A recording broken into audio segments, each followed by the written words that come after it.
Hello दोस्तों। तो कैसे हैं आप सब। आई होप आप अपनी लाइफ में बहुत बढ़िया कर रहे होंगे, मन लगा के पढ़ रहे होंगे। ठीक है, तो आज का जो हमारे ये टॉपिक होने वाला है करंट अफेयर का, वो है कोल क्राइसिस इन इंडिया। ठीक है, ये आपके अपने चैनल माइंटिस क्लासेस पर हम जो डेली करंट अफेयर्स ला रहे हैं उसका एक पार्ट है।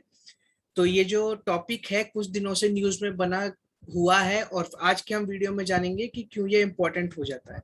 तो आगे बढ़ने से पहले मैं आपको बता दूं कि ये जो टॉपिक है, ये जो हमारे वनडे एग्जाम्स होते हैं जैसे एसएससी, बैंक पीओ, सीपीओ, ठीक है, इनके लिए इम्पोर्टेंट है। और बहुत ज्यादा इम्पोर्टेंट है यूपीएससी के एस्पिरेंट्स के लिए, क्योंकि आप जैसे ही प्रीवियस ईयर के क्वेश्चंस देखेंगे तो जो हमारा एनर्जी सेक्टर है उससे कोई ना कोई क्वेश्चन एक पूछ लेता है एग्जामिनर। तो ये यूपीएससी के पॉइंट ऑफ व्यू से भी बहुत इंपॉर्टेंट है। आप यूपीएससी में इस टॉपिक को जो हमारे इकोनॉमिक्स है उनके इंडस्ट्री सेक्टर से और एनर्जी सेक्टर से रिलेट कर सकते हैं। साथ ही साथ जो हमारे इन्वायरमेंट का, पॉल्यूशन का सेक्टर है, ठीक है, आप उससे भी रिलेट कर सकते हैं। तो चलिए वीडियो की तरफ। तो आज का जो आर्टिकल है वो है कोल जो हमारी क्राइसिस है इंडिया में, इसके ऊपर जो हमारा नया आर्टिकल है वो एक इंपॉर्टेंट आर्टिकल है। चलिए जानते हैं इसके बारे में। इंडिया कोल शॉर्टेज। ठीक है, इंडिया में कोल शॉर्टेज क्यों हुई है और क्या क्या इसके रीजन है ये जानते हैं, और क्या जो अपकमिंग इंफॉर्मेशन है।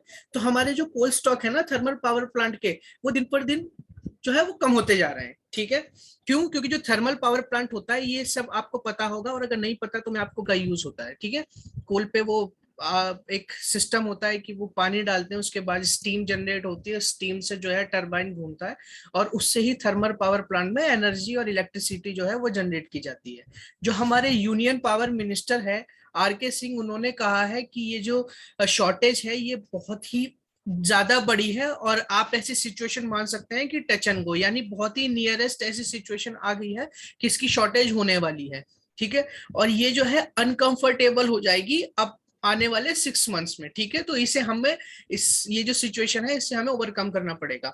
और आप मान के चलिए कि ये जो फ्यूल्स है ना, कोल वाले, कोल हो गया, ठीक है, और अपना पेट्रोलियम हो गया, ये 70% ऑफ द नेशन इलेक्ट्रिसिटी जो है वो इन ही जो रॉ मटेरियल है ना इनसे जनरेट की जाती है। क्यों? क्योंकि हम जो है रिन्यूएबल एनर्जी पे अभी पूरी तरीके से हमने स्विच नहीं किया है। तो जो आने वाली जो ये जो आने वाले 6 मंथ है ना, ये इसीलिए ये और ज्यादा अनकंफर्टेबल हो जाते हैं। अब रीजन जानते हैं कि रीजन क्या है इस शॉर्टेज के लिए। तो अभी जो सितंबर में रेन हुई है, आपको पता है कि हैवी रेनफॉल हुआ है इंडिया में। ठीक है, और स्पेशली नॉर्दर्न इंडिया में। तो ये जो कोल माइनिंग के एरिया है ना, इसमें पानी भर गया है। तो जो प्लांट्स होते हैं जो बिल्ड करते हैं इस स्टॉक को, ठीक है, वो फेल हो रहे हैं इसमें। ये इसका बहुत बड़ा रीजन है। दूसरा यह है कि दिन पर दिन, ठीक है, डे बाय डे हमारी जो डिमांड है वो बढ़ती जा रही है, और एज कंपेयर टू सप्लाई वो इतनी नहीं है। ठीक है, डिमांड ज्यादा होगी, सप्लाई कम होगी, तो आपको पता है क्या होता है, शॉर्टेज हो जाती है ना, शॉर्टेज हो जाती है उससे। तो अगर हमारी डिमांड बढ़ती जाएगी, है ना, डिस्पाइट इंक्रीज होती जाएगी, ठीक है, और हमारी सप्लाई उसके कंपेयर में नहीं बढ़ती है, वो कम रहती है, तो शॉर्टेज तो होना यही हर आप सेक्टर में देख सकते हैं। चाहे आप फूड सेक्टर में देखिए, डिमांड ज्यादा है, सप्लाई कम होगी, है ना, इकोनॉमिक्स का पार्ट है, आप सबने पढ़ा होगा। ठीक है, नहीं पढ़ा तो एक बार जाके जरूर पढ़ लीजिएगा कि डिमांड और सप्लाई में क्या रिलेशन होता है। ठीक है, तो अगर डिमांड कम है, सप्लाई उसके एज कंपेयर टू ज्यादा है, तो शॉर्टेज तो होनी है।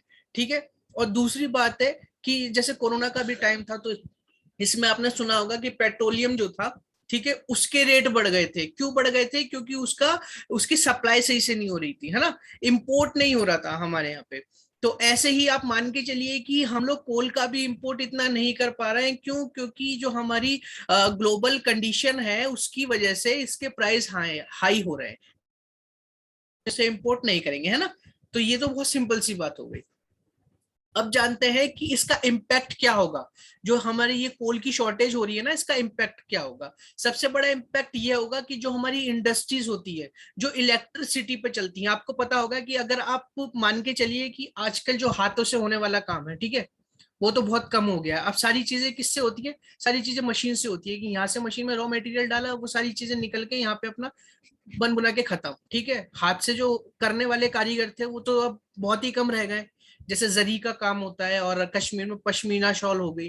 ठीक है, ये जो इंपॉर्टेंट चीजें होती हैं सरकार इनको बढ़ावा दे रही है, लेकिन ये कम क्यों हो रही है? क्यों? क्योंकि इनका जो इनकी जो जगह है ना वो मशीन ने ले ली है। मशीन क्या करती है कि लिमिटेड टाइम में लिमिटेड लेबर में, ठीक है, वो उन्हें ज्यादा आउटपुट दे देती है। तो भाई एंटरप्रेन्योर के लिए तो ये चीज सही है ना। अदर देन दैट कि वो किसी को ज्यादा पैसे देगा, उसे तो ये समझ लीजिए कि उसे कम पैसे में ज्यादा काम मिल रहा है। तो अगर ये चीजें मशीन से चल रही हैं, ठीक है, और मशीन आपको पता है कि मोस्टली जो मशीन्स होती हैं वो किससे चलती हैं, इलेक्ट्रिसिटी से। तो जब इलेक्ट्रिसिटी शॉर्टेज होगी तो उनका काम जो है वो कंटिन्यूसली नहीं चलेगा, ठीक है। अगर वो कंटिन्यूसली नहीं चलता है तो उस पर इम्पैक्ट तो पड़ना ही है, ठीक है, पहला ये। और दूसरा ये है कि कुछ बिजनेस ऐसे हैं जो डाउन स्केल पे चले जाएंगे। अभी आपने सुना होगा कि अभी स्टार्टअप, हमारे जो प्राइम मिनिस्टर नरेंद्र मोदी जी, ठीक है, उन्होंने स्टार्टअप इंडिया चलाया था। स्टार्टअप इंडिया में बहुत सारे ऐसे बिजनेस थे जो मशीनरी था, इंफ्रास्ट्रक्चर था, ठीक है, उस पे बेसिस करते थे। अब अगर ये इलेक्ट्रिसिटी शॉर्टेज रहेगी तो वो आपको पता ही है कि वो प्रॉफिट में तो जा नहीं सकते, ठीक है। तो ये दूसरा बड़ा इंपैक्ट होगा। तीसरा यह है कि जैसे इंडिया की वास्ट पॉपुलेशन है, ठीक है, हमारी पॉपुलेशन इतनी आपको पता है दूसरे नंबर पे। हमें अगर आप वर्ल्ड में निकलोगे तो हर चौथा पांचवा इंसान आपको इंडियन मिल ही जाता है, ठीक है। तो हमारी इतनी पॉपुलेशन है और हमारी जो एनर्जी है वो अंडर डेवलप्ड है, ठीक है। क्यों? क्योंकि हमने रेन्यूएबल एनर्जी पे अब तक पूरी तरीके से स्विच नहीं किया है। अभी हमने पढ़ा 70% तो हम किससे ले रहे हैं, नॉन रिन्यूएबल एनर्जी से, ठीक है। लिया कोल आया, उसको स्टीम गर्म करा, स्टीम और जनरेट हुई, उससे कोल खत्म, ठीक है। वो तो रेन्यूएबल हो ही नहीं सकती। पेट्रोलियम में जलाया, खत्म, वो भी हम उसे फिर से यूज नहीं कर सकते। तो अगर ये जो 70% है इसे हम बार बार यूज नहीं कर पाएंगे तो आप मान के चलिए कि ये तो हमारा देश अंडर डेवलप एनर्जी यूज कर रहा है ना, ठीक है। क्योंकि हमने रेन्यूएबल एनर्जी पे स्विच ही नहीं किया है। पॉपुलेशन है ज्यादा, एनर्जी की डिमांड है ज्यादा और सप्लाई है कम, क्या हो जाएगी सिचुएशन, जाहिर सी बात है शॉर्टेज में आ जाएगी, ठीक है। तो इसका ये इम्पैक्ट होने वाला है, पावर क्राइसिस होने वाली है, ठीक है। अब जानते हैं कि जो इंडिया का पावर सेक्टर है उसके बारे में कुछ मोटी मोटी बातें जान लेते हैं कि इंडियन गवर्नमेंट जो है उसने 2022 तक ये विजन करा था, ये एम करा था कि वो सभी को अफोर्डेबल, रिलायबल और सस्टेनेबल जो है एनर्जी प्रोवाइड करवाएगी। तो ये जो अभी ये ड्रॉबैक आया है, तो क्या ये जो है मुमकिन हो पाएगा, ये देखने वाली बात होगी। और इन ऑर्डर टू अचीव, ठीक है, इस मिशन को अचीव करने के लिए जो इलेक्ट्रिसिटी बिल 2003 है, इसमें भी रिसेंटली गवर्नमेंट ने अनाउंस किया है कि कुछ अमेंडमेंट करेगी, ठीक है। चलिए आगे बढ़ते हैं। अच्छा, कुछ इशू है जो पावर सेक्टर जो है ना हमारे इंडिया का, उससे रिलेटेड कुछ इशू है। इंपॉर्टेंट इश्यूज की बात करेंगे हम, ठीक है। इश्यूज तो बहुत सारे हैं, अगर मैं हर तीसरे इंसान से पूछूं इशू क्या है तो वो चाय पे अपना खड़ा हो जाता है इशू बताने के लिए, है ना। इंपॉर्टेंट इशू हमारे एग्जाम पॉइंट ऑफ व्यू से क्या है। पहला है पावर जनरेशन इशू, ठीक है।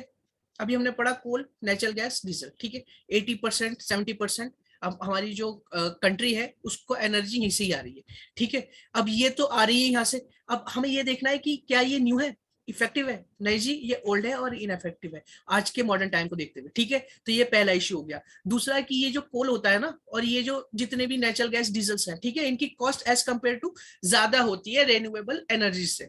कैसे? अगर हमने घर पे हमारी छत पे सोलर पैनल लगा है, ठीक है, उसकी कॉस्ट आपको एक बार देनी है, ठीक, उसकी कॉस्ट आपको एक बार देनी है, उसके बाद वो आपको एनर्जी देता रहेगा, ठीक है। उसमें इतना जिसे कहते हैं कि मेंटेनेंस का काम आएगा ही नहीं। अगर हमारे कहीं पे विंड एनर्जी लगी है, ठीक है, विंड एनर्जी लगी है, तो वो विंड जो है उसके पैसे तो लगते नहीं है ना। हवा चलने के पैसे तो लगते नहीं है, क्योंकि वो तो नेचुरल चीज है। हवा चल रही है, टरबाइन घूम रहा है, ठीक है, वो खत्म भी नहीं होगा, वो हवा घूम के कहीं ना कहीं से फिर यहाँ पे आ जाएगी, फिर इसको चलाएगी। तो ये तो रेन्यूएबल एनर्जी हो गई, क्यों, है ना। तो इससे क्या होता है कि ये चीज खत्म नहीं होती, इफेक्टिव रहती है, न्यू है, और as compare to non renewable जो सोर्सेज होते हैं ना, उससे इनकी जो कॉस्ट होती है वो बहुत कम होती है।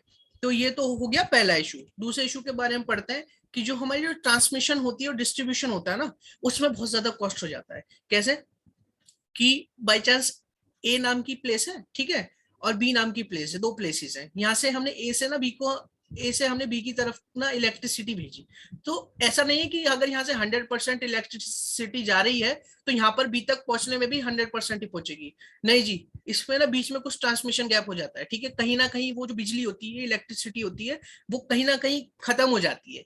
तो मान के चलिए कुछ स्टेट में तो ये 100 जब यहाँ से चलती है ए से, तो यहाँ तक पहुंचने में 60% ही रह जाती है। तो ट्रांसमिशन गैप क्या हो गया, 40% का, यानी इतनी तो खराब हो गई, आधी तक खराब हो गई मान के चलिए, ठीक है। तो ये दूसरा ड्रॉबैक हो गया इसका कि ये जो हाई एग्रीगेट टेक्निकल और कमर्शियल लॉसेस होते हैं ना, इसकी वजह से जो है ये बहुत ही मान के चलिए कॉस्टली हो जाता है। दूसरा है कि जो डिस्कॉम होते हैं और पावर जनरेटर्स होते हैं, ठीक है, इसके लिए इन्हें बहुत ज्यादा पेमेंट करनी पड़ती, मतलब पैसे जो है वो बहुत लगाने पड़ते हैं, है ना। तो ये इसका दूसरा ड्रॉबैक हो गया। तीसरा ये है कि जो हमारा प्राइवेट सेक्टर है, ठीक है, ये जो सेक्टर की बात हो रही है ना, ये आप मान के चलिए मेनली प्राइवेट की बात हो रही है, क्योंकि आप जितने भी देखेंगे अपने आसपास के राज्यों में, एरिया में, ठीक है, आप देख पाएंगे कि जितनी भी डिस्कॉम कंपनीज है वो गवर्नमेंट के द्वारा ही चल रही है ना, गवर्नमेंट ही चला रही है उनको। प्राइवेट तो बहुत ही कम मिलेंगी, क्यों? क्योंकि प्राइवेट सेक्टर इसमें इन्वेस्ट ही नहीं करता है। क्यों? क्योंकि यहाँ पे प्रॉफिट कम है, और प्राइवेट क्यों करेगा? जाहिर सी बात है, प्राइवेट जो कंपनी होती है उसको तो प्रॉफिट से मतलब होता है, प्रॉफिट ही नहीं है इसमें, तो वो क्यों करेगा इन्वेस्ट? तो ये इसका तीसरा ड्रॉबैक हो गया कि क्यों जो है इसकी कॉस्ट ज्यादा है, और क्यों ये इतना इफेक्ट नहीं है ना। Less new investment in the electricity sector, mainly private. ठीक है, प्राइवेट को हम मान के चलेंगे। चलिए आगे बढ़ते हैं।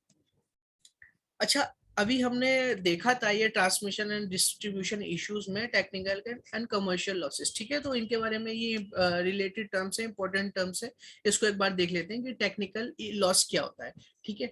जैसे अभी हमने देखा कि फ्लो हो रहा है पावर का, ठीक है, तो यहाँ से ये जो 40% का जो ये गैप आया है ना, ये कहेंगे हम इसे टेक्निकल लॉस, ठीक है। ये टेक्निकल लॉस हो गया, आप पढ़ लीजिएगा, मैं फिर से पढ़ देता हूँ। It is due to the flow of power in transmission and distribution system, ठीक है। दूसरा हो गया कमर्शियल लॉ, ठीक है। कभी कभार क्या होता है, आपने देखा होगा, मैं जगह का नाम नहीं लूंगा, ना ही किसी स्टेट का नाम लूंगा, आप कहीं पर भी ऐसी जगह पे जाइए, आप क्या देखेंगे कि घर के बाहर ना एक आंकड़ा होता है, तार लगा देते हैं बिजली के तार पे।